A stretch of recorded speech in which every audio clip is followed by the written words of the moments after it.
বিসমিল্লাহির রহমানির রহিম। আসসালামু আলাইকুম। আশা করি আপনারা সবাই ভালো আছেন। আলহামদুলিল্লাহ, আমিও ভালো আছি। চলে আসলাম আপনাদের মাঝে আরেকটি ব্লগ নিয়ে from my channel freedom man. এই মুহূর্তের সময় 1:47। আমি যাত্রা শুরু করলাম। এই মুহূর্তে আছি আমি রাজারবাগ ফ্লাইওভারের উপরে। এখানে সম্ভবত একজন বাইকার অ্যাক্সিডেন্ট করছে। আজকে ঈদের তৃতীয় দিন। ঢাকার রাস্তা একদমই ফাঁকা। আমাদের প্রত্যেকের উচিত যখন রাস্তাঘাট ফাঁকা থাকে অতিরিক্ত গতি না করি। প্রায় বেশিরভাগই হেলমেট ছাড়া, পিলিয়নের হেলমেট নাই। সামনেও আরেকটা বাইকার, তারও পিলিয়নের কোনো হেলমেট নাই।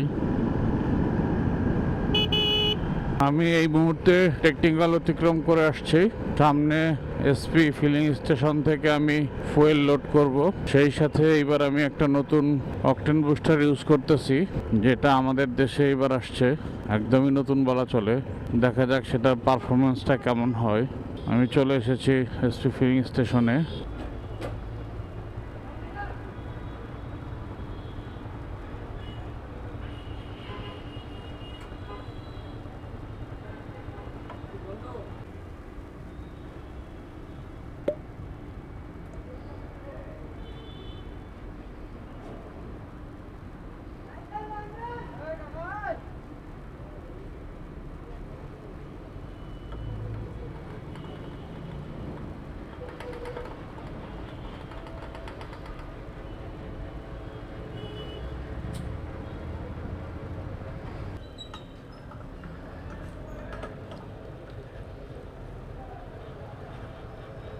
প্রাইস পড়ছে 3,64,000 কাগজপত্র সহ।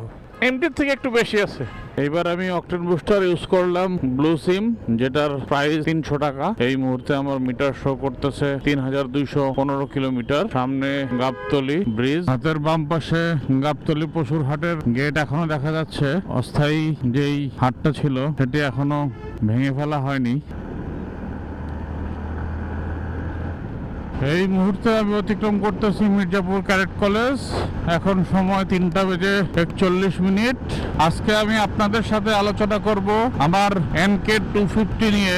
লাস্ট যে ব্লগগুলো করছি সেগুলোতে অনেকে অনেক রকমের কোশ্চেন করছেন, প্লাস গাড়ির টপ স্পিড, এই বিষয়গুলো নিয়ে অনেকে অনেকভাবে জানতে চাইছে। আমাদের দেশে যে হায়ার সিসি গাড়িগুলো আসছে সেগুলো মানেই যে টপ স্পিড হবে, স্পিড অনেক বেশি হবে, এই ধারণাটা অনেকের ভিতরেই আছে। বাট হায়ার সিসি গাড়ি মানেই যে শুধু টপ স্পিড তা না, তার সাথে সাথে গাড়ির অনেক কিছু ব্যালেন্স করতে হয়। যেমন আমি আমার পিছনের দিকে একটু যাই।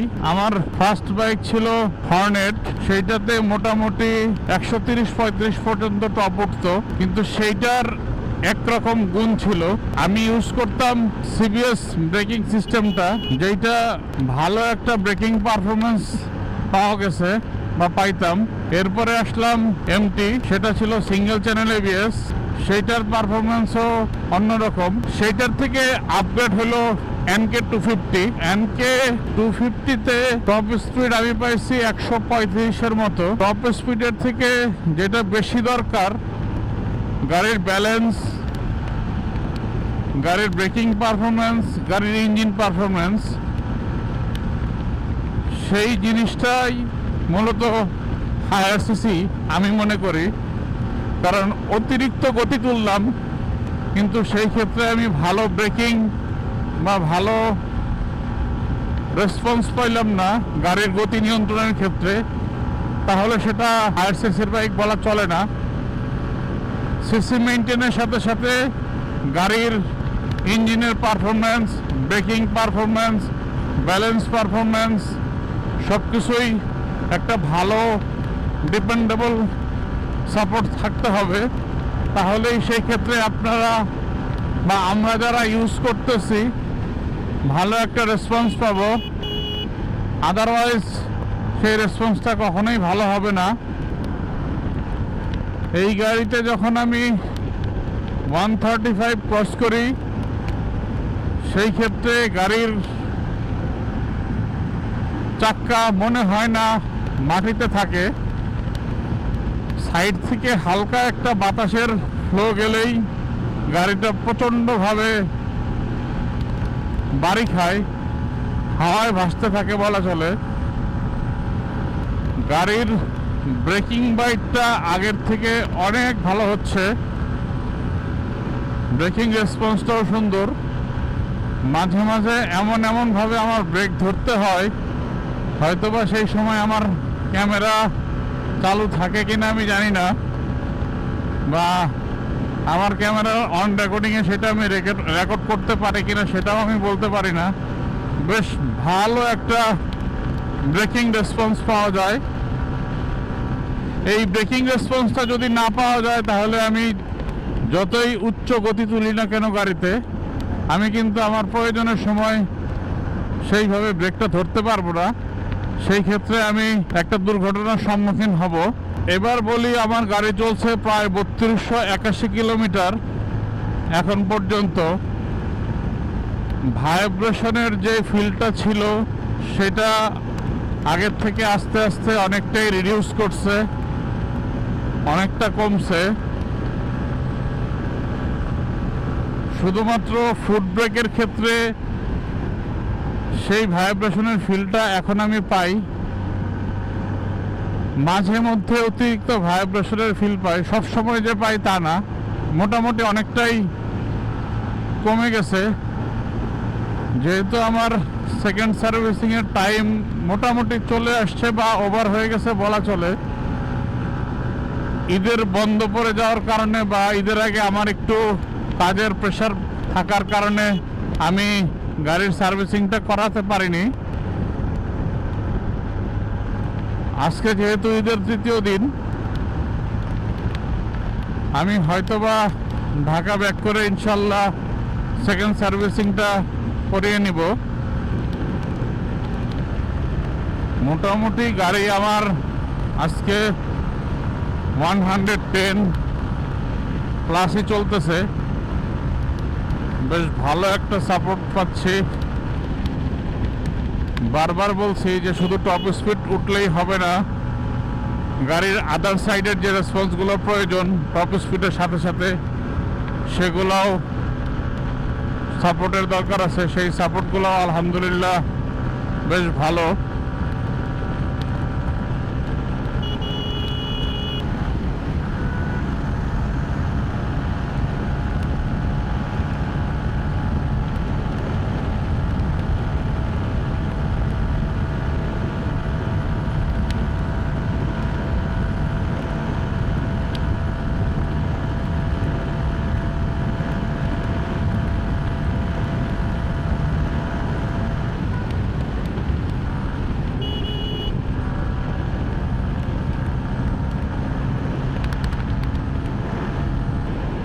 সামনে একটা ছোট্ট বিরতি নিব টাঙ্গাইল বাইপাসের এখানে।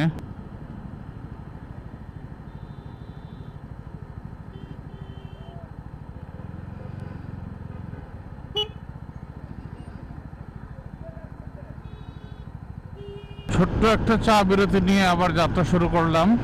আজকের ঢাকা টাঙ্গাইল মহাসড়কে অসংখ্য বাইক, প্রায় বেশিরভাগ গাড়ি অতিরিক্ত গতিতে আজকে রাইড করতেছে।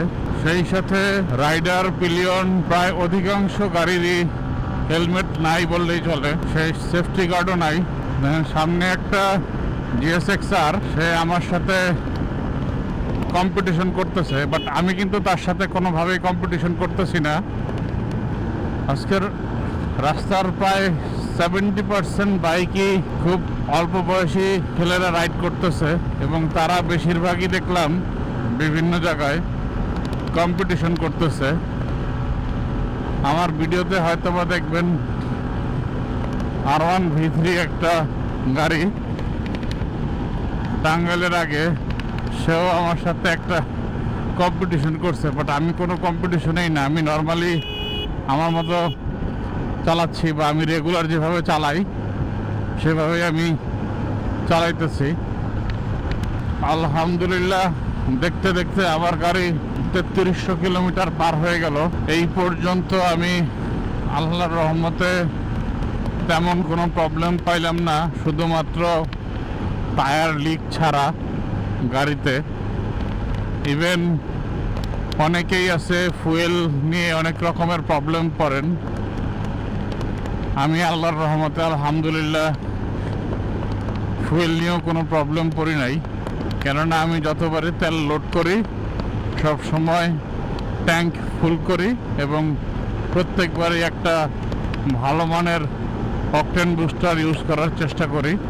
সেই ক্ষেত্রে আমার গাড়ির ইঞ্জিন পারফরমেন্স প্লাস মাইলেজ সব কিছুই আলহামদুলিল্লাহ বেটার। এখনও অনেক মানুষ ঈদের পরে ঢাকার থেকে বাড়ির দিকে আসতেছে, যেমন আমিও আজকে আসতেছি। বেশ লম্বা একটা ছুটি।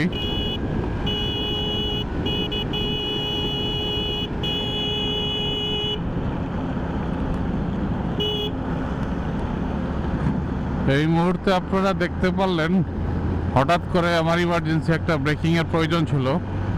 আমার গাড়ির স্পিড কত ছিল সেটা আমি বলতে পারবো না, তো সেজন্যই আমি আপনাদেরকে বললাম যে হায়ার সিসি মানেই যে শুধু টপ স্পিড হবে তা না, সব দিক থেকেই মোটামুটি একটা ভালো পারফরমেন্স দরকার, দেন সেটাকেই বলা চলে হায়ার সিসি। এই মুহূর্তে সময় 4:25। আমি চলে এসেছি এলেঙ্গা। আজকের ওয়েদারটা অনেক গরম, বেশ রৌদ্রোজ্জ্বল পরিবেশ। মোটামুটি আমি আমার বাড়ির কাছাকাছি চলে এসেছি, 20 মিনিটের মতো সময় লাগবে। আর প্রায় বেশিরভাগ জায়গায় মানুষ ঘুরতেছে এইভাবে, হেলমেট নাই, কিছু নাই।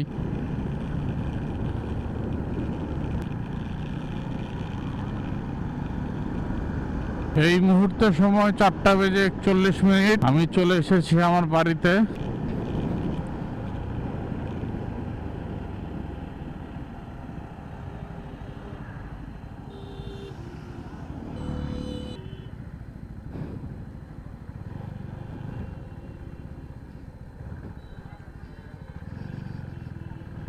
বিদায় নিচ্ছি আপনাদের মাঝ থেকে, পরবর্তী ব্লগ দেখার আমন্ত্রণ জানিয়ে। সেই পর্যন্ত সবাই সুস্থ থাকবেন, ভালো থাকবেন। ফি আমানিল্লাহ।